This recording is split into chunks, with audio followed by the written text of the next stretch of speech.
Le matin, je prends un café et je regarde les gens passer. J'apprends de nouveaux mots, c'est facile. Bonjour, ça va, merci. Dans les rues de Paris. Oh, c'est si simple finalement d'apprendre le français rapidement. Le nom, اسم. Définition.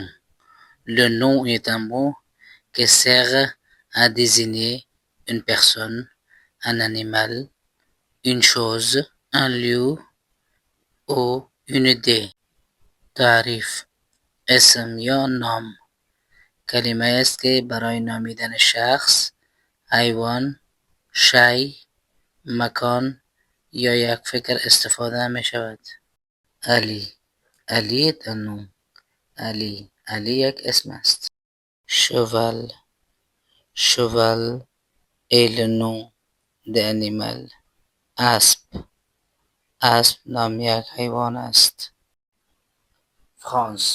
France est le nom d'un pays. فرانسه. فرانسه نام یک کشور است. Liberté. La liberté est une idée importante. آزادی. آزادی یک فکر مهم است. Le pronom. ضمیر.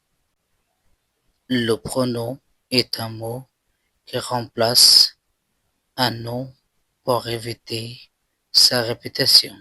ضمیر کلمه است که به جای اسم استفاده می شود تا از تکرار اسم جلوگیری شود. Je. من. J'apprends le français. من فرانسوی می آموزم. Tu. تو. Tu vas au marché. تو به بازار می روی. Il. او. Il est étudiant. او متعلم است.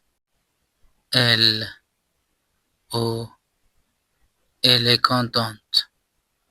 او خوش است. Nous. ما. Nous allons à l'école. ما به مکتب می رویم. Vous. شما. Vous êtes professeur.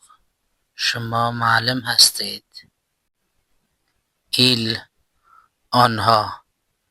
Ils sont en France. آنها در فرانسه هستند. Elle. آنها. Elles sont contentes.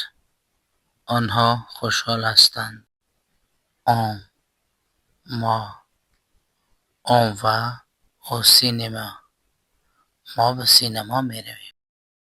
France lovers, France lovers.